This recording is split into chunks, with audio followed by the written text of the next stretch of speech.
желающий попить ромы?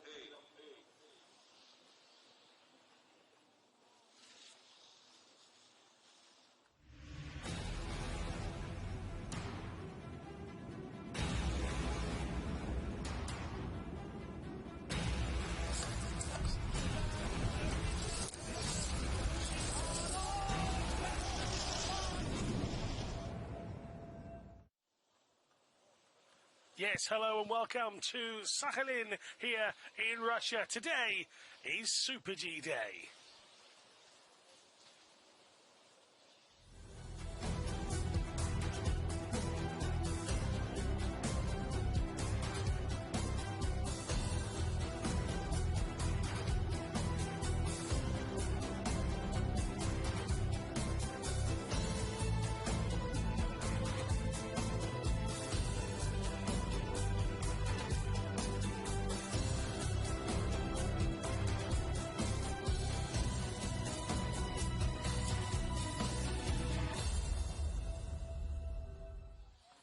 Yes, thank you very much for joining us on what is day 4 of competition here in East Russia. We're in an entirely island above Japan.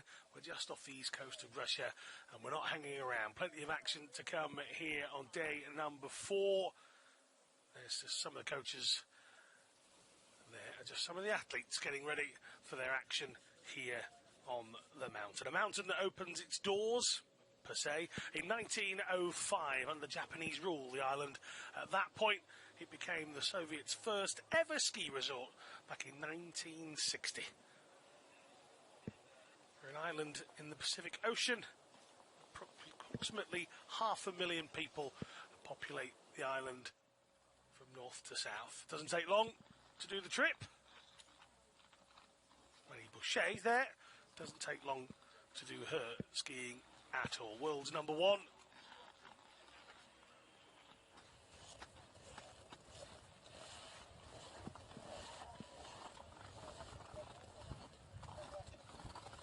An 8-hour flight from Moscow to Sakhalin. It's oil and gas rich property here. It's the second most expensive to buy in Russia, behind Moscow. So now you know. There you go.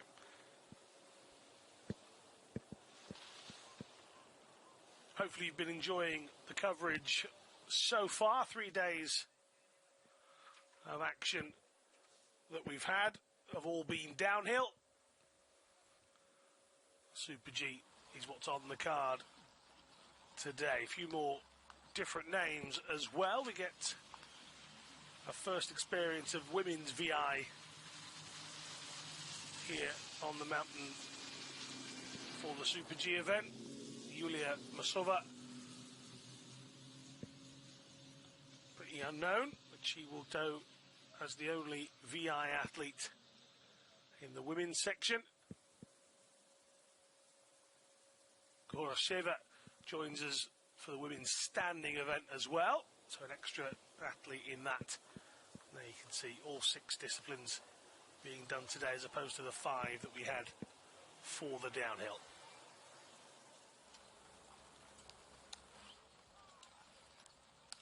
A reshuffle of the start list in the last 40 minutes or so. It's been a little bit frantic behind the scenes. I can tell you of a couple of athletes that aren't taking part today. Jesper Pedersen missed the 3rd day of downhill. He's actually in hospital recovering, and he is expected, by his own words, to be back by Wednesday. So enjoy the coverage, Jesper, from your hospital bed. We've also got an absentee from this morning. Alexei Bugayev was collided into on the mountain during warm-up this morning, and that's hospitalised him as well. So we're a couple of people down. It is cold today. It was minus 17 at 10 a.m. when I left the hotel. It's not got much better. It's still around about minus 14, minus 13. A little bit windy at times. That's died down in the last 15 or 20 minutes. The sun is out though. It's crisp.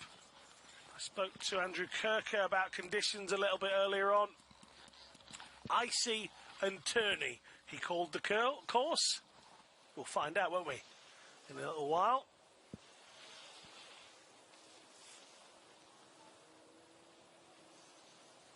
Just how turny will it be? The forerunners. These are the guys and girls that go down and test the course. Report back if they come across any issues. Predominantly, the forerunners are always able-bodied.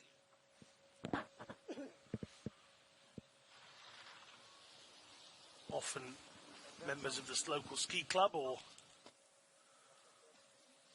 national skiers. Well, it is tricky because the forerunners missed a gate. There you go. Well, whilst the forerunners are out there, we'll explain to you a little bit more about the World Para-Alpine Skiing World Cup. We're in the fourth stage of the tour. We've already been to Bessonas, Prato Rosso and Kranjska Gora.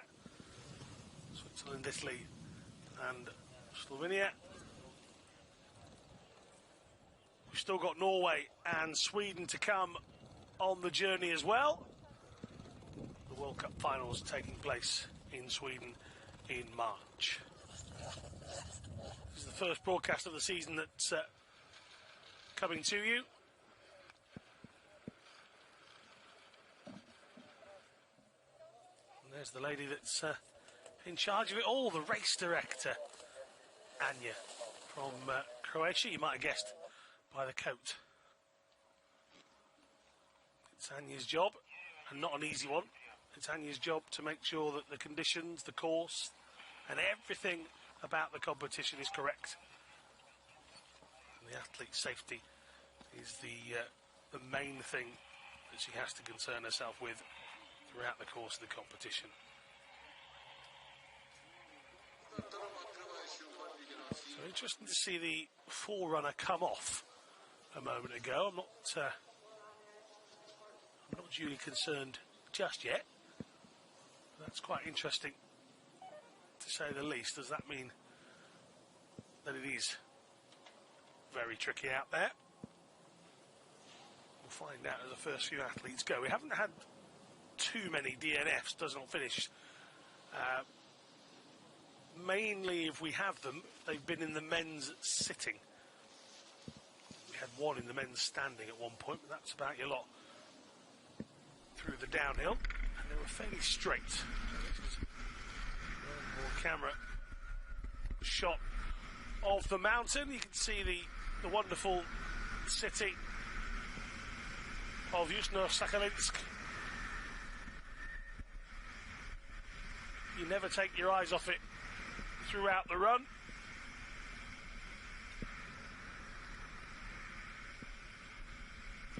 As I say, a beautiful day here today. It has snowed on and off for the last 2 days running. The course looks in great condition. It is a venue that I would say has done itself proud over the opening days. Everything about what the locals have done and the organising committee have done suggests that this is a place to hold big events. Back in the 60s, they were a joint bid for the Winter Games. There you go.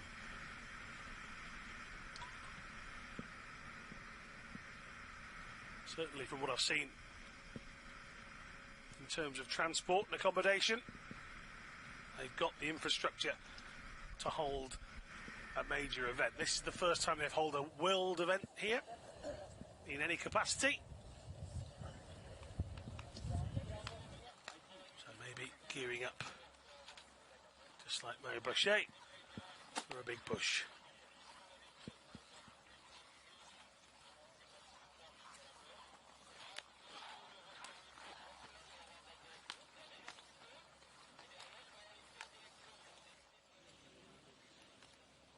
There's our first guide of the day getting ready. Coaches from Switzerland and Norway chatting on.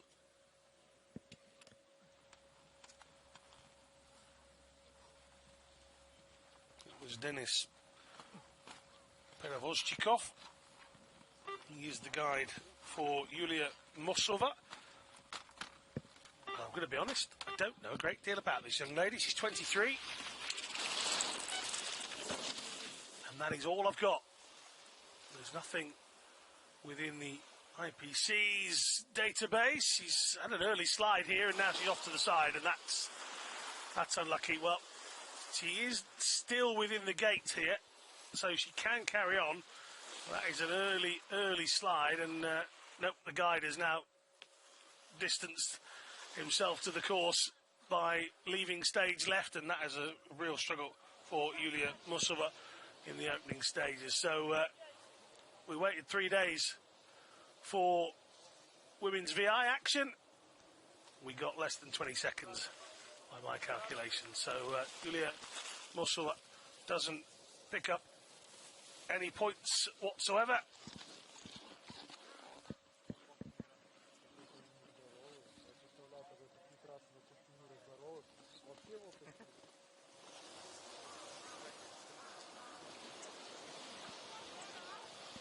Moving to the women's standing in a couple of moments then. We perhaps waiting for these to make their way all the way down. They're clearly uninjured, so Yulia and Dennis being asked to make their way down the side rather than standing around. There's always an interval time between the last runner of one competition and the start of the next, so they've got plenty of time to get down there.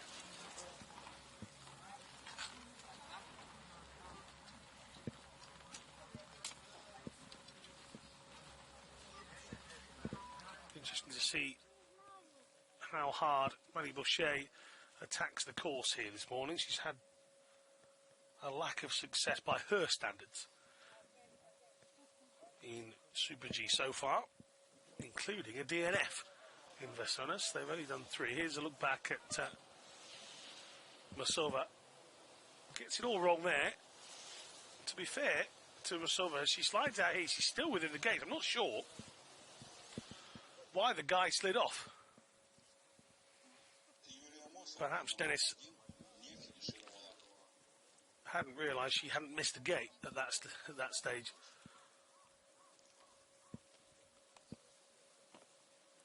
I must say, I did pass Yulia Musova coming out of the breakfast hall in our hotel this morning, and she didn't strike me as somebody that was uber confident. She looked fairly nervous, even then.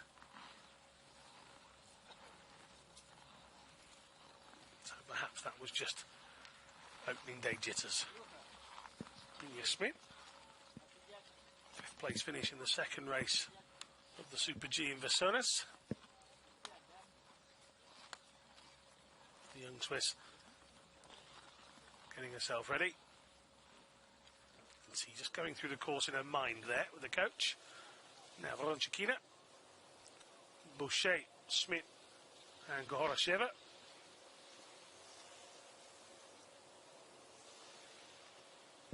The 19-year-old from Siberia that goes out first.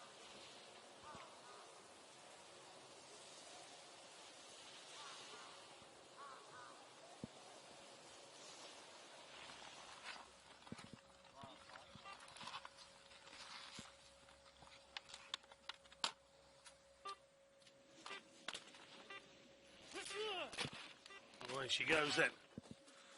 Just the single-use ski pole in the right hand.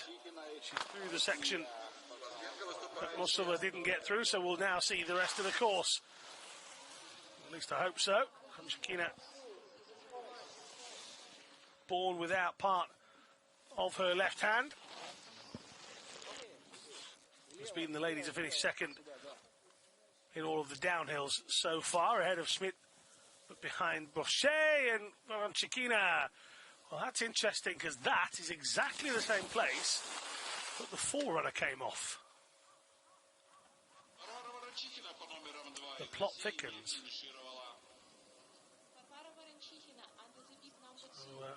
So, Voronchikina is making her way through the course, but has quite clearly missed some gates, so she's perhaps just taking a look at the rest of it. But we're 2-0, as they'd say. Marie Bochet. Now, if Manny Bochet has an issue with that section, then we're all in trouble.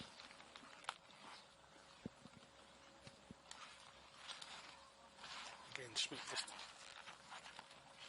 visualising while she waits.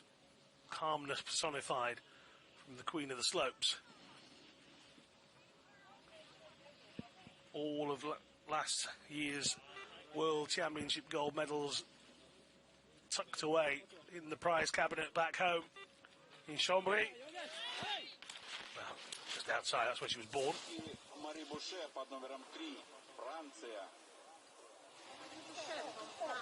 Icy and turny was the description that I got.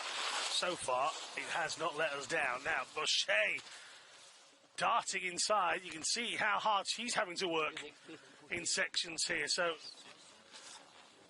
this is obviously very quick. We're getting through it, though.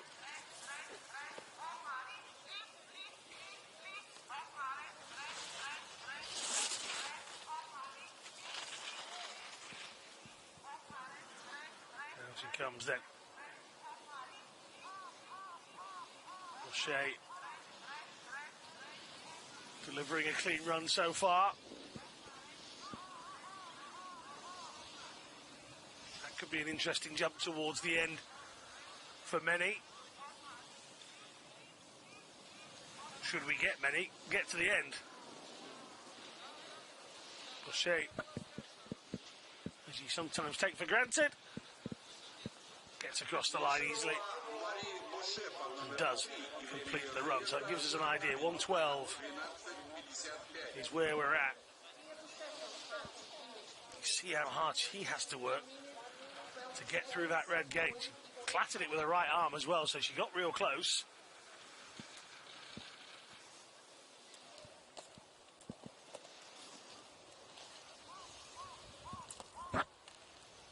Schmidt out next.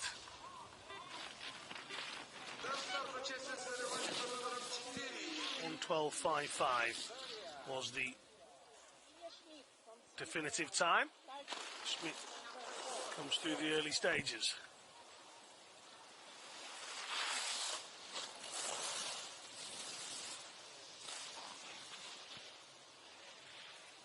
Schmidt now seemingly having less issues than some of those before her with the course. She's some 4 seconds back though. A little tentative perhaps to guarantee a finish. Can't say you'd blame the 23-year-old.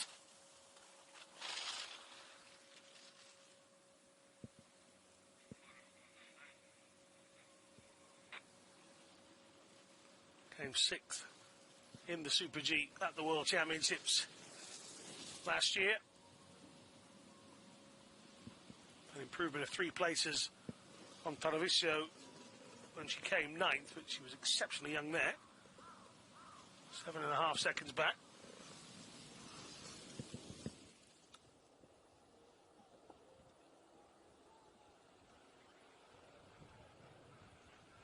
No problem.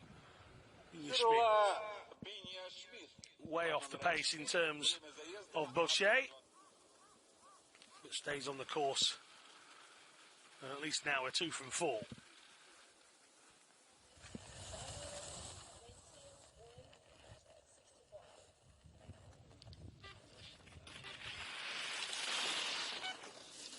Stanishia Gorosheva.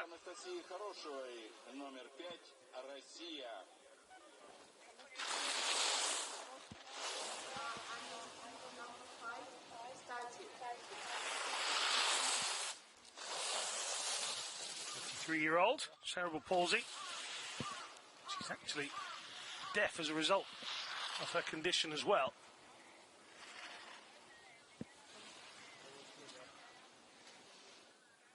Six seconds back in the opening timing section. Competed in Sochi back in 2014, competed in Pyeongchang as well. That's sort of similar through those 2 competitions. Didn't do the Super G at either of those, so wouldn't have expected her to have this down as her strongest.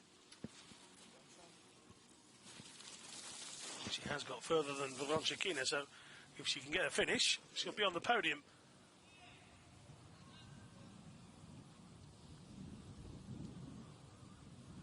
Again, no one finding the speed of Bochet through these sections, but Khorosheva does look as if it's going to be a finish for her. 16.28 back on the eventual winner then. So Maddie Bochet reporting back to base. It's another win, team. It's another win.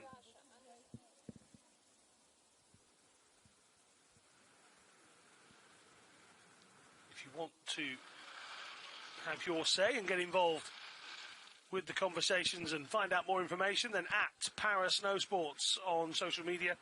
All of the winter sports are now combined under one at.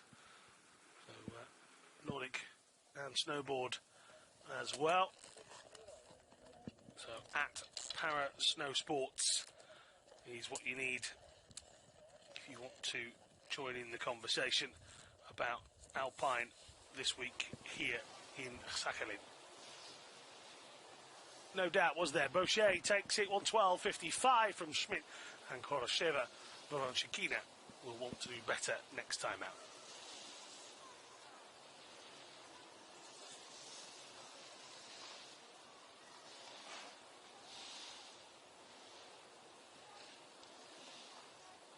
Старту готовится Лори Стивенс, спортсменка под номером 6, выступающая сидя.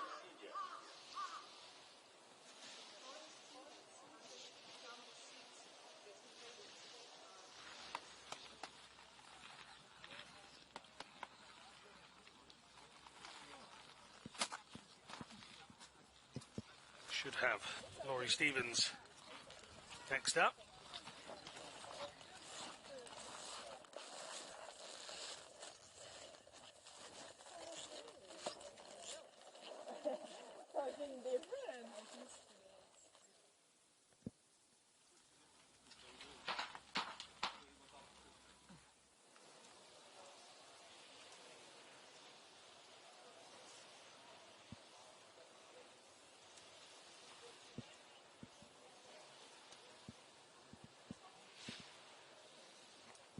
Laurie was in Vasonas, the only other place that Super G has been done so far on the circuit. She was second, third and second.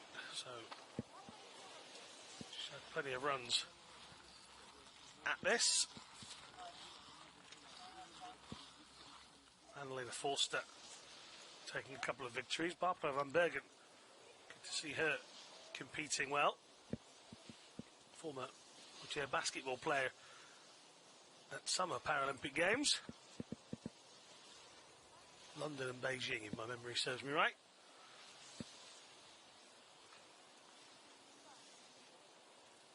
One of the new names as well, Tanaka of Japan, finding some form in Vasonas. So Stevens was well surrounded by other talent, but by virtue of her second, third and second consistency, she was already the leader of Super G going into our event here in Sakhalin.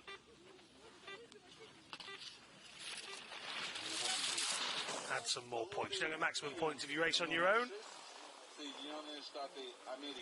don't get maximum points if there's only two racing.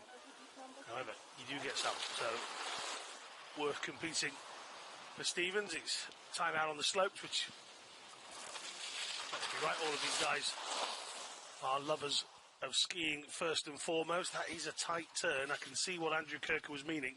Certainly for sit skiers, the body strength that is needed, of course, to manoeuvre that singular ski. More be told in sit skiing than perhaps any of the others. And certainly with the speeds that the male sit skiers reach, that could indeed be quite interesting. We saw Stevens purposefully slowing down at times the other day while she's out here training hard, she's very much focused on finishing each of these races.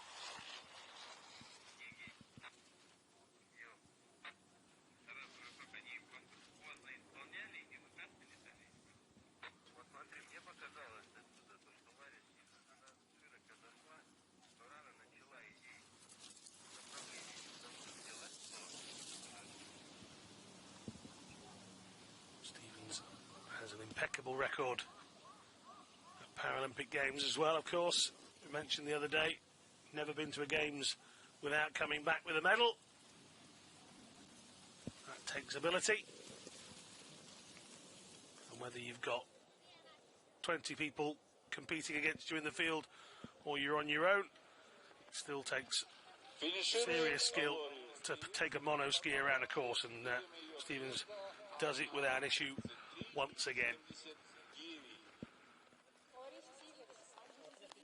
Americans have had some fantastic sit skiers, of course. Stephanie Victor springs to mind.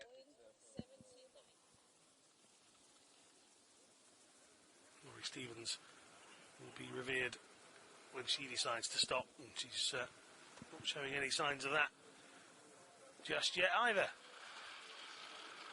So that is the three women's disciplines finished. Nobody finished in the VI. Boucher dominated the standing, and Laurie Stevens picks up more valuable points in the Super G this time round.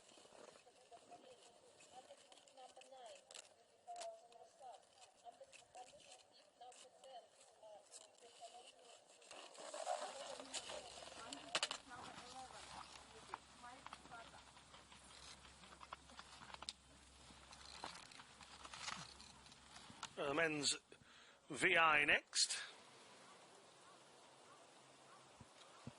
That was Ivan Frantsev. You saw a moment ago. There's Laurie Stevens' time, 1:33.79 for her victory.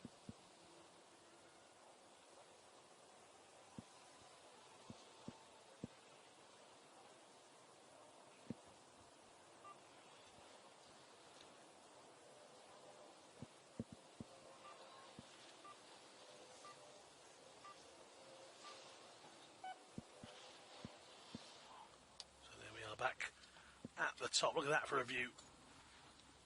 Simply spectacular. Just some of the people waiting at the crash barrier. Some people's coats are brighter than others, aren't they? That is all the colours. All of them.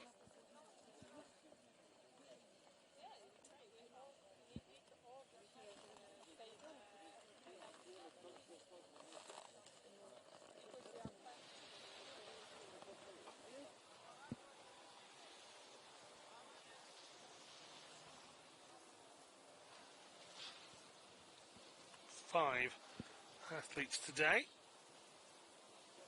An opportunity to see all three of the vision impaired categories as well. You look at the bottom there, Malek Kubatska. Kubatska is a B1 classified skier, so his goggles will be completely blacked out. He is registered as having no or very little visual acuity, so his goggles are having to be blacked out. Ivan Frantsev is a B2, so he's the middle marker.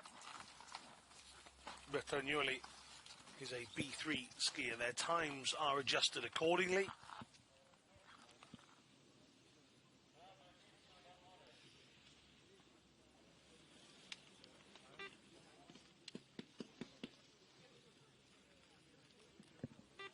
It'll be Frantsev to tackle the course with Herman Agranovsky first up. 27-year-old whose sister also over the course of time has competed as a para VI skier. VI standing for vision impaired. Was known as visually impaired for quite a while, and the guidelines from the International Paralympic Committee changed to vision impaired last season.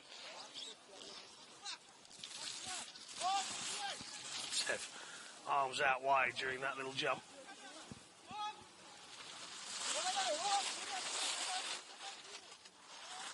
to communicate by microphones in their helmets. And each guide and skier combination is very much different each time around. Some will stay very close to each other, others get far away. Some communicate a lot, others are happy just to follow a few words of instruction and then try and pick out the fluorescent jersey that their guide is wearing. Well, no such problems here for France 7. He will set the marker time in the men's VI, 109.10. Took that jump sideways and dealt with it on landing very neatly indeed.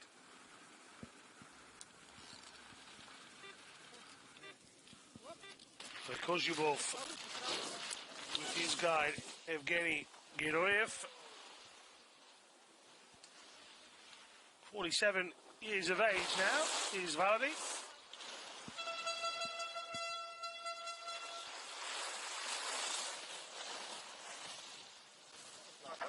I'm going to be a party pooper here. I'm going to suggest that horn is not actually that useful. Whichever spectator has that. Bearing in mind these are skiers that are trying to follow instructions, but there you go. Not everybody on the side of the course is going to know that. I know I'm being a miserable old man. I get it. But of course, Shubov competing since back in 2007. Got a couple of golds in Sochi. Absolutely sensational performances in both the slalom and the super combined. 6th place in the Super G, so we're perhaps not expecting him to be flying here. He's 2.58 down on Frantsev. You would suggest the battle is between Jerez, Bertagnoli and Kubatska, so being behind Frantsev at this point would suggest he will finish without a medal. But stranger things have happened. He got a couple of bronze in Pyeongchang. And he finishes here in Sakhalin in a time of 1:13.49. Now, Harayos of Slovakia. Victory on day one. Oh, he's on his backside and out within a matter of gates. Has he missed any? We'll find out as he gets up here.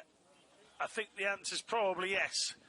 Well, if you've watched the footage of the last few days, there's something I like to say about Miroslav Harayos, and that is that he is capable of absolute brilliance, or something like that. That was exactly what I was trying to explain the other day. He throws himself at a course, and it can be quite costly for him. I haven't seen that change in the 2 seasons and 2 world champs, take Winter Games as well, that I've been part of. He really does just throw himself into it, and if he falls, he falls, seems to be the mentality. Well, he's gone here. I mean, when he's on it, he's on it. He's absolutely brilliant when he's on it. But just sometimes, and again there, within a matter of gates, he is capable of having a good old sit down. Thomas Field, the men's standing category, going through his limbering up processes. As I say, it's blinking cold out on the mountain, so these guys, once they're out of their coats and up the top waiting to start, it's quite open up there as well. I'm going to stay warm somehow. So Jerez and Hudik, the guide, making their way down. And maybe, just maybe, Kozhubov will find a medal position here at the end of our Super G section.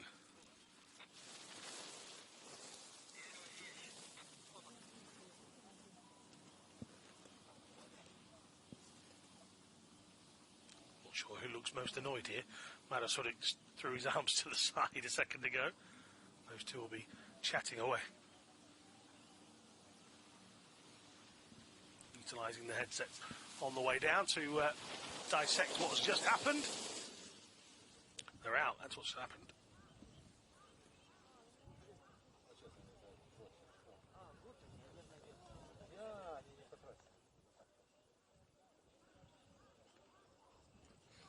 So down and out come the first of two Slovakians on show here today.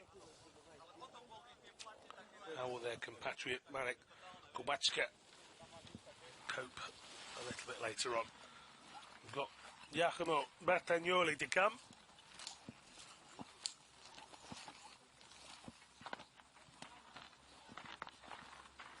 Kopriancic setting himself. He'll be the first of the men standing to go. You can see the disappointment, it's oozing out of Miroslav Haraus. Little scratch of the head. Now, Bertagnoli has the chance to claw back some points on Matt Marcoux of Canada, who won all three of the Super G events in Versonas. The man that came second in all three is the man we're watching now, Bertagnoli, and his guide, Andrea Ravelli. Enjoy the action quick, to say. Bertagnoli is a B3, so he has the highest level of vision within the category, but therefore his factored time, you can see that in the bottom right of your screen, he's affected more than most.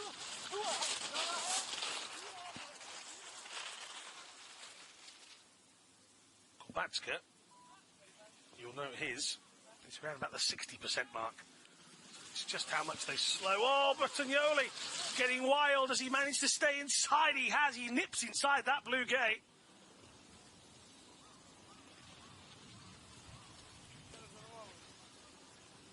Now, the clock says 49 seconds quicker. Not having that. We'll have to see when we get to the bottom. The quickest time so far has been 1:09. And he will be inside that. 1.98. Where did he get 49 seconds from? Well, he's just whipped his ski pole through the air. Here you are. All out of shape. A little bit before that, he looked like a man trying to carry 35 shopping bags.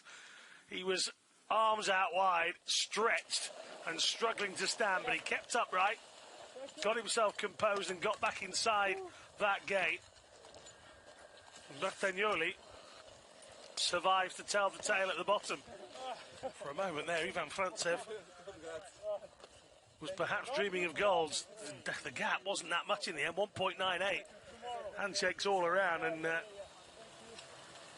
got a few stories to tell. Well, Marek Kubacka isn't starting.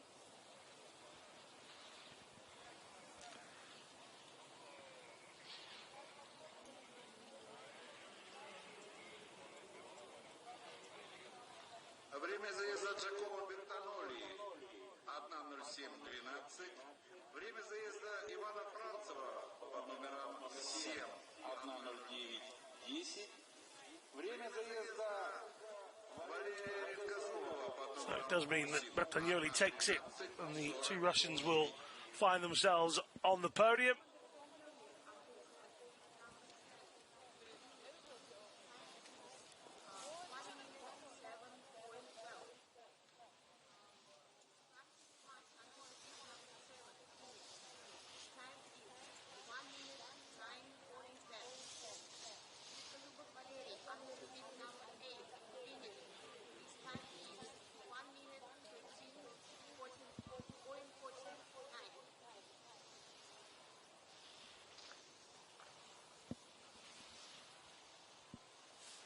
Мирослав Харауш, номер 9, Bertagnoli. не финишировал.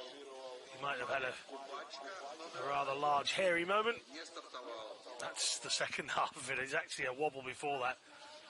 It's perhaps not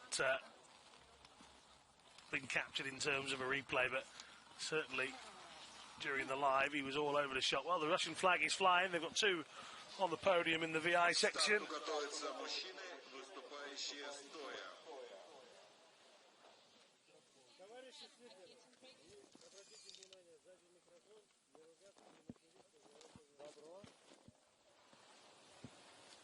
Great shots being brought to you by the broadcasters here. Absolutely love this aerial shot. Gives you a good sense of where they come from, right? Just to the right of centre of your shot is the start gate.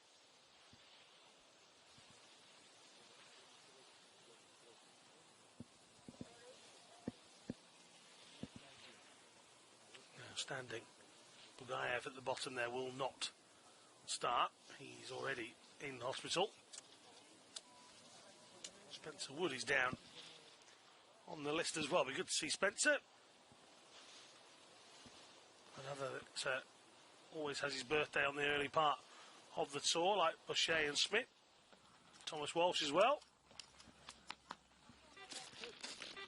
Niko Prijancic, first to go.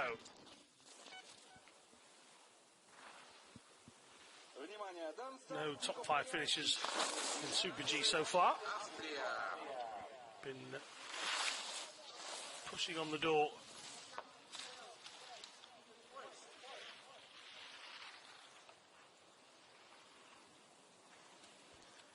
Throughout the course of the downhill. What can he do here in the Super G?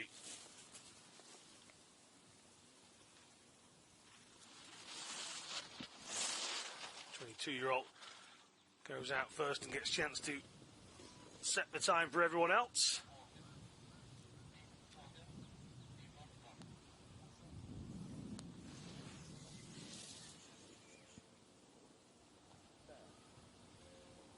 He's held on to that well. That's a really speedy jump with a little twist at the end. It's been put in there. If you aren't wide enough to the right-hand side, cutting into your left, you could have an issue there, but Prijancic didn't, and he comes across in 1:11.58.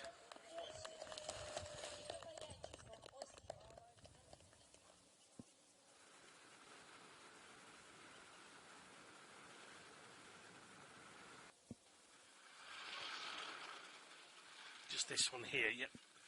Going to get back and settled. You don't want to be drifting out to your right-hand side. Prijancic goes into the lead box, and there is no Spencer Wood.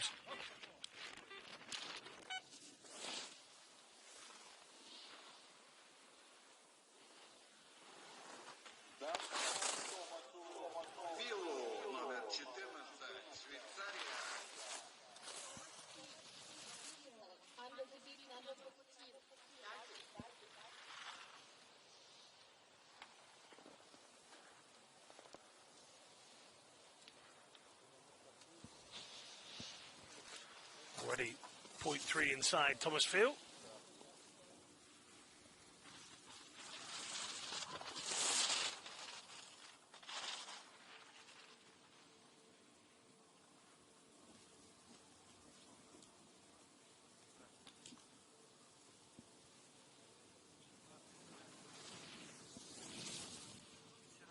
Got a third and a fifth in the opening two races, and again there's quite clearly something a little awry with the timing sensor in the second part of the course. So apologies for that.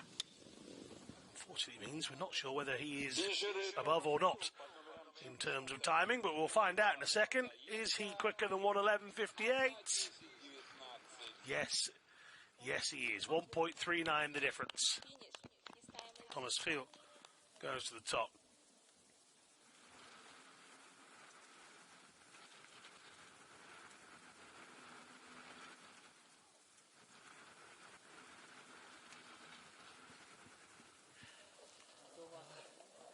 Out of breath, as he should be. So he's got himself a leading time for now. Talking of leaders, the leader of men, Arthur Bauchet, leads everybody. Not just this week here in Sakhalin. He's been dominating in the last year or so. Pretty much everywhere he's been.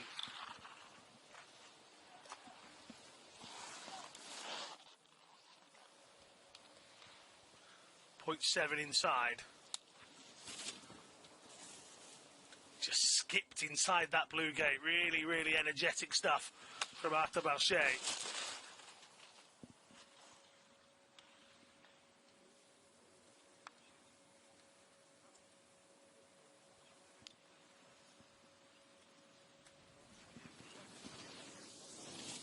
Year-old, 1.15 seconds up. So, and again, just a little wobbly, I tell you that. Is the area to be concerned about if you are flying. That could be interesting for the sit skiers in the men's event a little bit later on. If Bauchet's having a wobble, and what home do the rest of us have? 2.10 is the difference. Well, he nods and smiles. He knows. They all do at the moment. You've got to have an exquisite visit to the mountain to stop this young man. Just there, the course might have helped. But he managed to hang on, 108.09.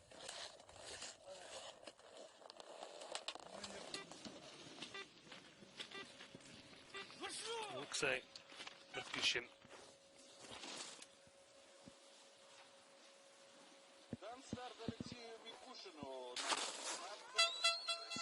Single arm skier. There's that air horn. Just be glad that person is not stood right next to one of the cameramen with the microphones.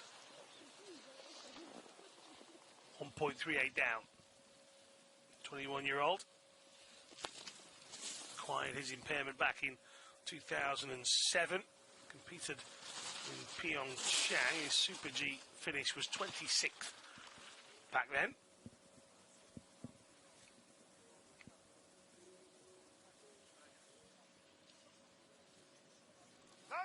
Can he find a nice rhythm in the second section? 2.49 now. Again, that real test of balance in just the one arm over those jumps. Always really interesting to watch.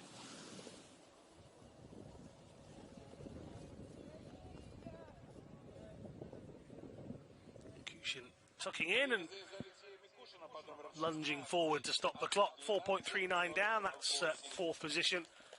Bauchet applauding everybody else in.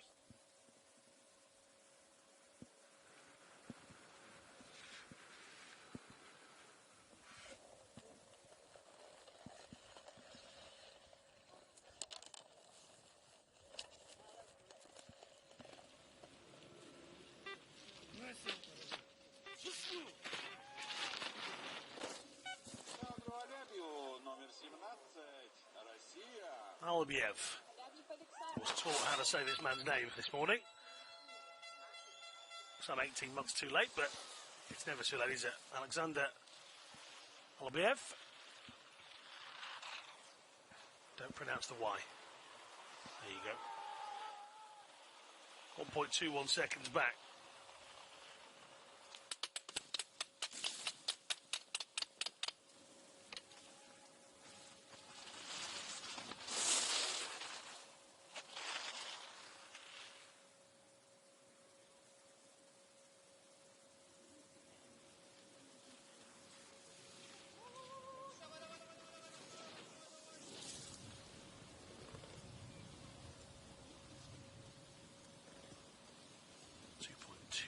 Seconds now.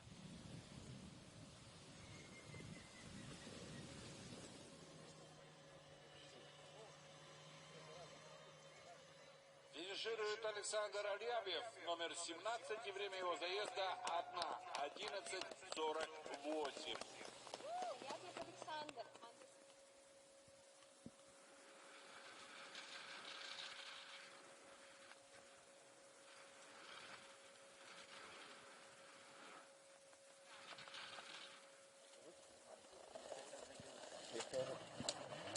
1:11:48. Marcus Sarket. In the three races in Gusunas, he got a fifth, a second, and a third. He's been good here in the downhill as Marcus, so you would fancy that he is in the mindset of wanting to finish or expecting, should I say, to finish on the podium once again.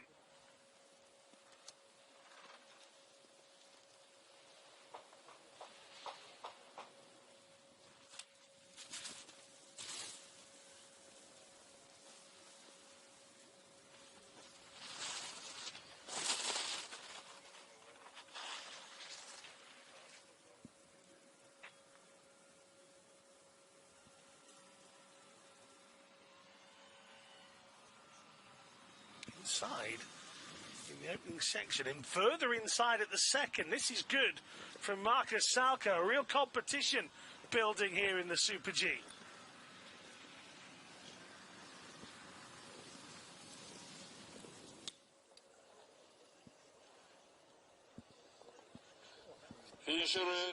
Marcus Salcher. Has he done it? Yes, 1:08.09.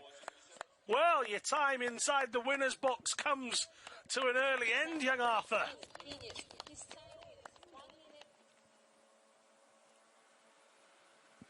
Marcus Salka will be delighted with that. The 28-year-old, former Super G World Champion and Paralympic Champion, has clearly got the right skis on this morning. Brossan. Will we hear a different anthem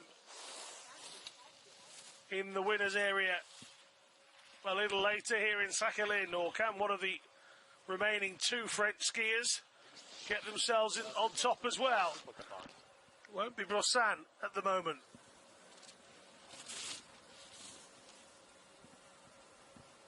Robin Kush might fancy his chance as well. He's been on the podium this season in Super G in Versonas as well. Thomas Walsh, he's always worth a punt.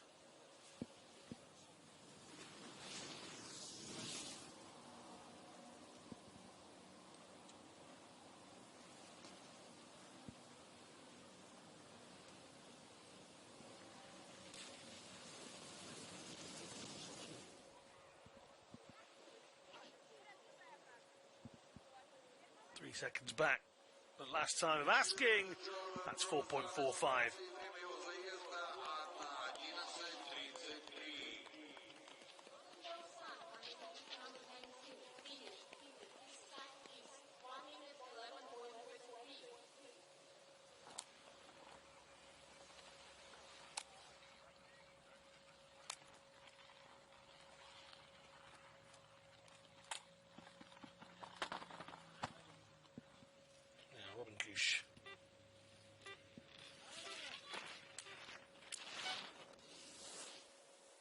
Старт участнику соревнований под номером 20 Робину Киш из Швейцарии.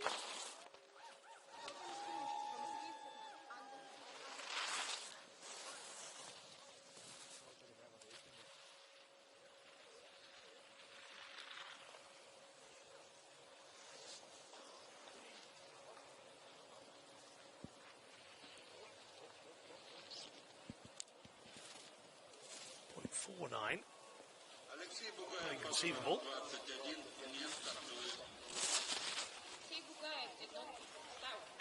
Impairment affects his strength within his legs, predominantly down his right side. He certainly enjoys the speed. Now, that means we have got no idea. Is he inside or not? We'll find out when it comes to the line. What he wants is 106.88. Podium positions 110.19. Thomas Phil in third. 108.09 is Arthur Balchet. He would be delighted to finish above Balchet, I'll tell you that. This is quick. Oh, 108.80 is third. He's less than 0.8 of a second back on Arthur Balchet. Just goes to show you how quick Marcus Salka was.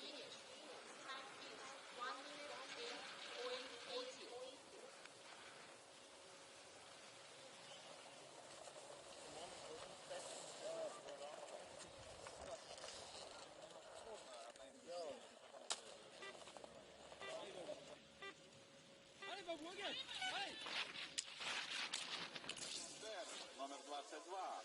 Франция.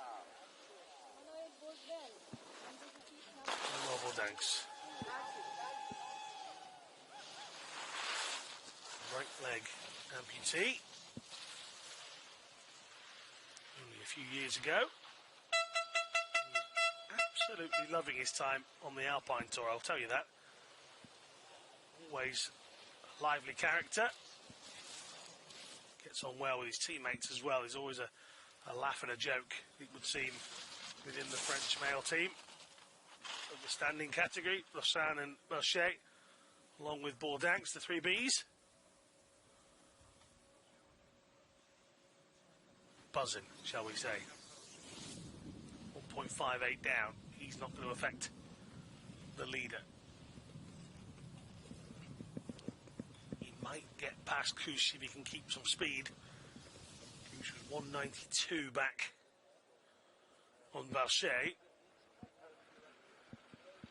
Can he find a podium place? He's just outside. 2.77. It's fourth for Manuel Bordeaux. He gets the stick applause from his teammates. Marcus Salka looking good. 2 to go. Thomas Walsh came fourth in the third race in Vasunus. He's due next.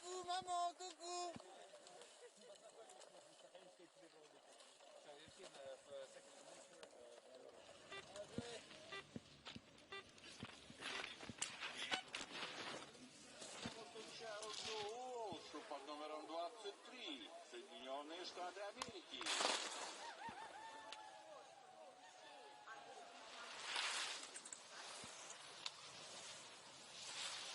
Seemingly quite smooth so far. Well, his first time check. Tell us about the run. 0.57, that's not too bad.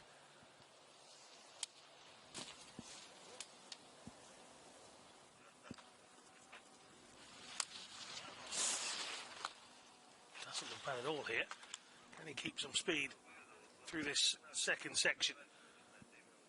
If he can be within a second or so, there's a real opportunity for a podium place here. He might be the penultimate man to go. 1.15, he's in the mix here. 121 behind Salka is second, 192 is third. What sort of speed over the final section has Thomas Walsh got?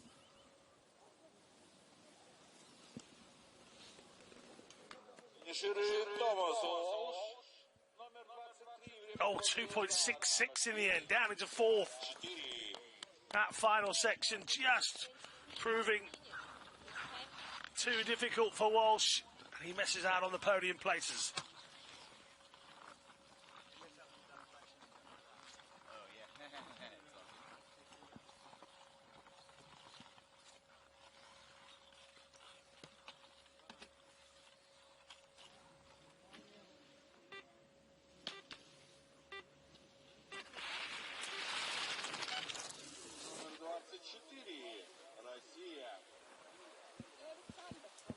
Sergei Alexandrov. Seen him competing on home soil the last few days. Double leg amputee due to a bad break and frostbite whilst out climbing mountains.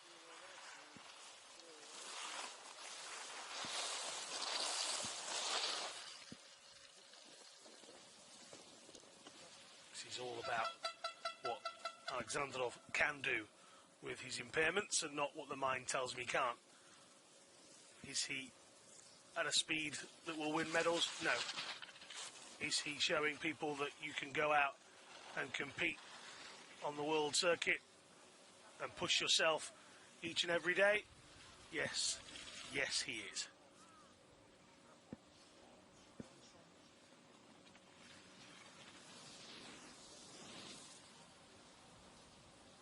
Real decent message that comes with competitors like Sergei Alexandrov. It isn't just about those that win the medals. Some of these guys and girls are winning by just being here. Alexandrov doing something he loves, despite 26. being a double leg amputee. Big round of applause from those at the bottom. He's some 19 seconds back, but that was never part of the game.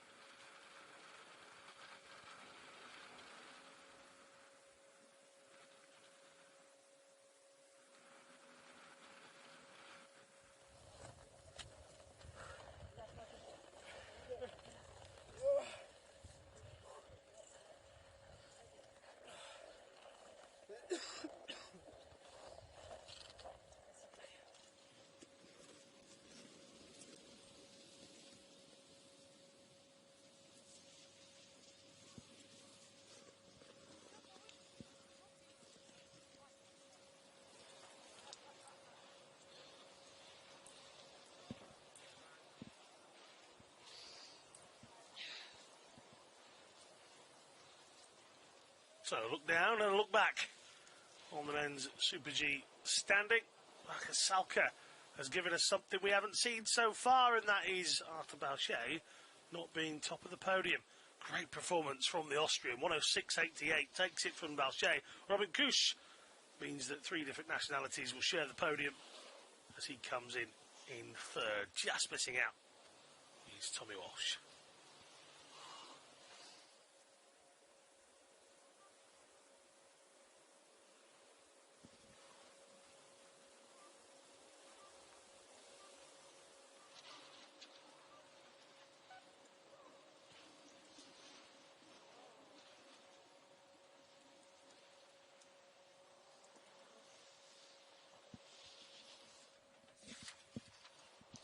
Well, the men's sitting category, as he always does, he's last up. There's just three competitors in this one.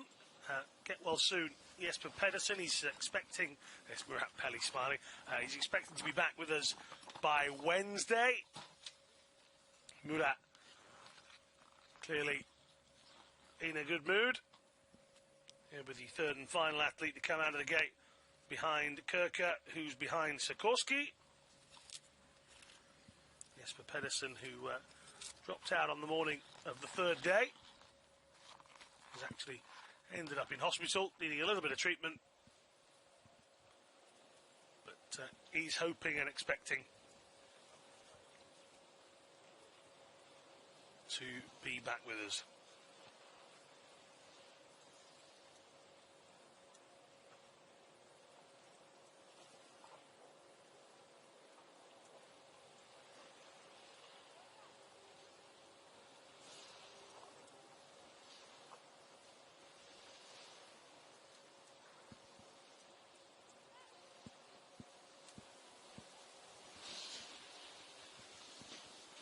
He has been watching from his sick bed.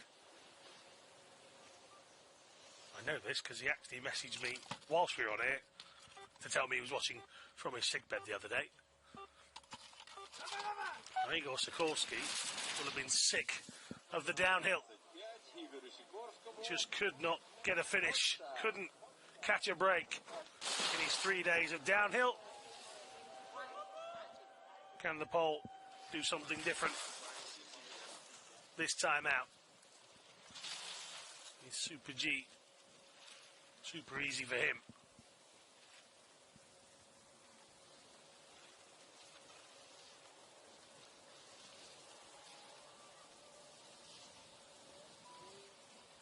Year-old. Oh no!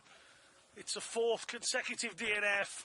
I hope he's all right here because that was a fairly rough landing. He's in the nets for a second time, and we'll have to wait and see here if Igor Sikorsky is all right. There's a bit of hand movement at least, so he's trying to flick his outriggers to one side. Well, of course, Marshalls is going down to check on him. It's another big one from Sikorsky, and well, this man here has got plenty of bruises this week alone to tell you how hard it is in the sit ski. Andrew Kirker will now be forced to wait a little bit longer now. Is there damage to the mono ski? Is there damage to the user? Comes over this. He just gets caught up in the gate. I think that might have just started to send him slightly sideways, so he doesn't nail the landing. You see it so often with the sit skiers, they get those outriggers caught in the gates, and it can certainly throw you off balance. Sometimes if you get them caught low enough, where they're in pretty rigid, you can just see them spinning them out. Time to sit and admire at the bottom for some, at the top, to sit and to think how the mind will be ticking for Andrew Kirker. Now, I think this is more a mechanical issue for Igor Sikorsky. If he has got damage to the monoski, then getting him down becomes a little trickier. Can't do it on his own steam, it would seem. And maybe he is all right. We'll soon find out. He's just trying to get to an upright and see what happens from there on in.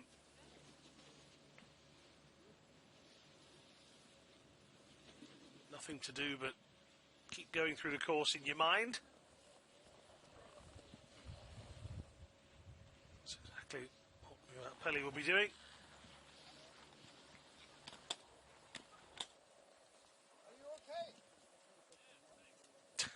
I don't know if you heard that. Are you okay? Yeah, I'm fine.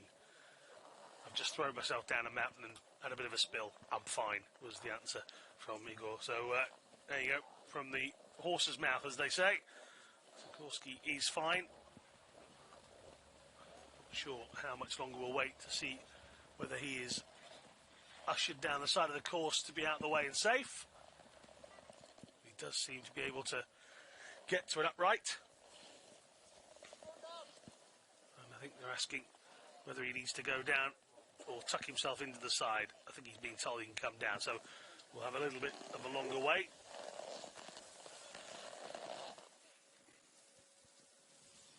Kirker, who himself had 2 DNFs in the opening few days, just dropped down there. I'm not sure whether that's an issue for Sikorsky physically or that's his sit ski, so that'll be interesting as we watch that develop. Nice hat. Not my cup of tea, but suits you.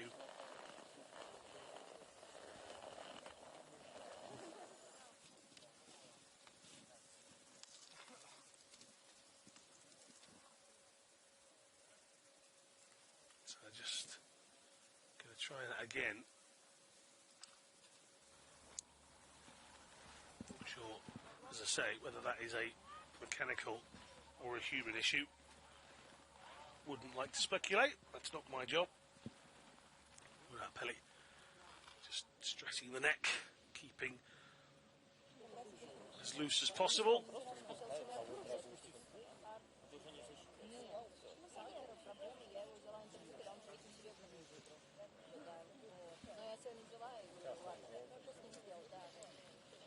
Bit of a radio DJ is Andrew Kirker. Works on a country radio station. Ambitions to run a hotel, bed and breakfast.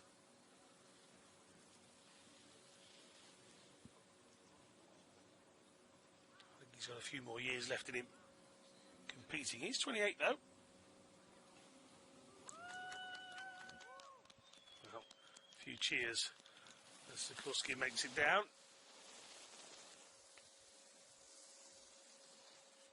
I don't think it'll be too much longer before we see Andrew Kirker.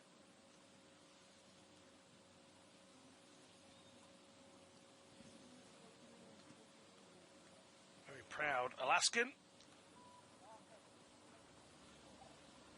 Broke his back age 13 in a four-wheel motorbike accident.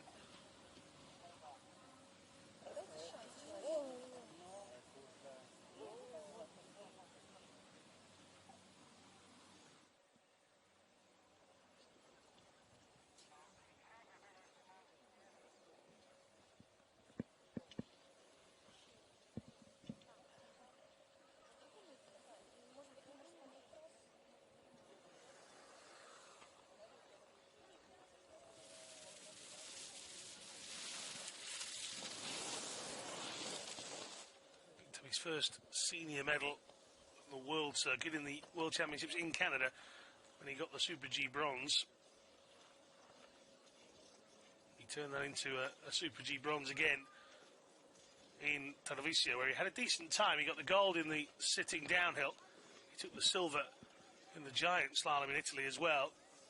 And he managed to keep that momentum going into the Paralympics in Pyeongchang. He got the downhill gold. He took the Super G silver.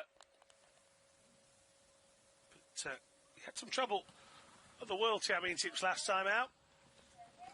Only managed to finish one of the 5 races, and that was a 6th place in the slalom.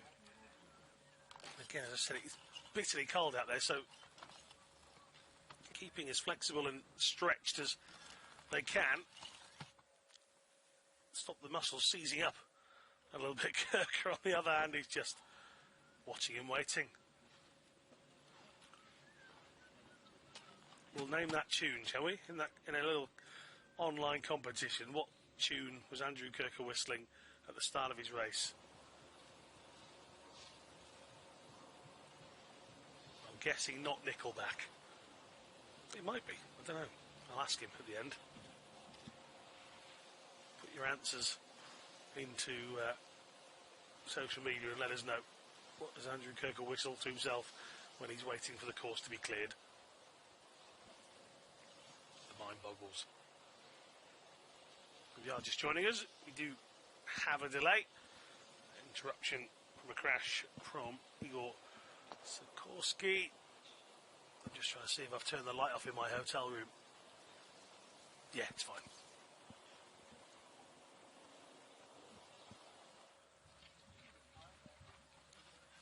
He's the last man to go, which means unfortunately that cameraman up there has only got 1 point of target. Well, we can go again, shall we?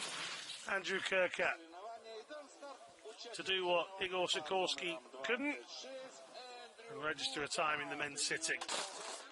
Said it's quick, it's icy, and it's turny.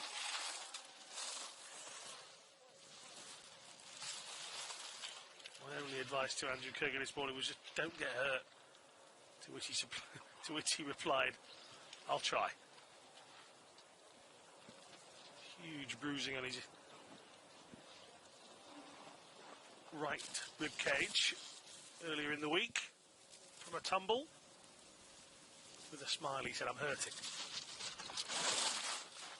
Now, he's gone a bit further here. I'm sure if he hasn't got an issue with his goggles. It's the second time he's tried to touch his helmet with his left hand.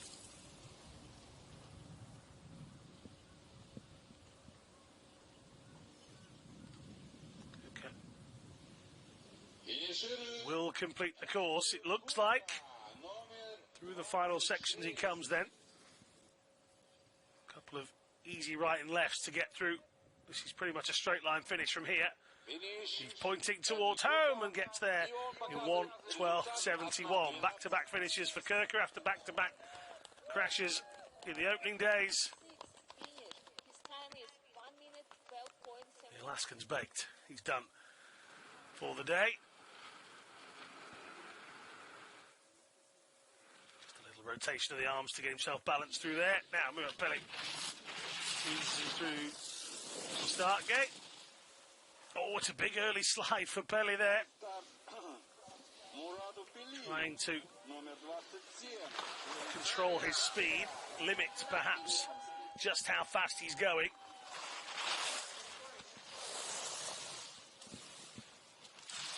Sacrificing speed for safety, guaranteeing a finish perhaps. 1:12.71 is the current time that Kirker has. He's already nearly 3 seconds back. That's through the section where we lost Sikorsky, and Pelli's very wide and then gets a little bit caught up in the red gate. But he stays on course. Anything within the gates is fine. The blue lines are only there as a marker.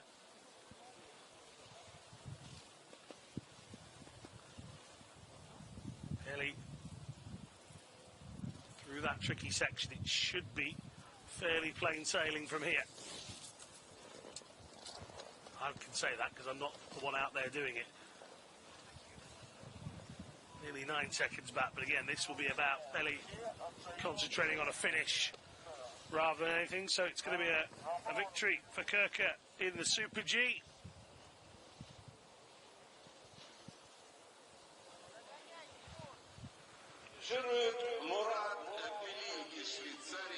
And it comes through.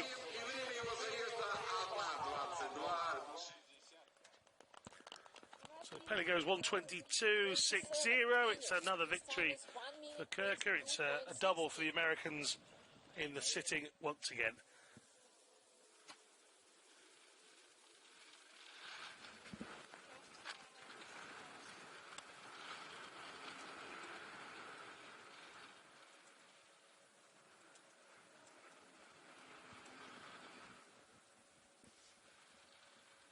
We'll take a look back at all of the results in just a few moments. This is Pelli's run. He brought himself home. The bib is off. The job is done. The day is over. Thank you.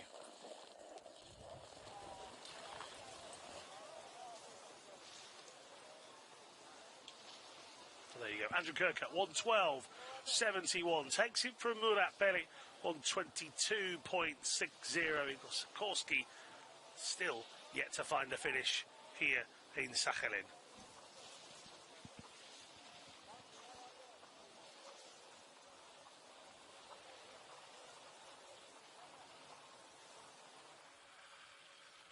This is a look back at Igor Sikorsky a little bit earlier. There is where he collides heavy with the gate, and I'm not sure that doesn't just send him slightly off kilter. It was a fairly big one as the slid out and got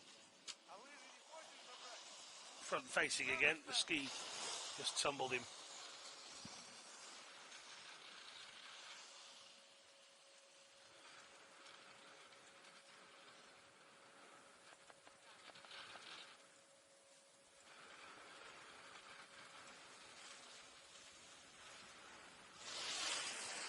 Let's take a look at those results then.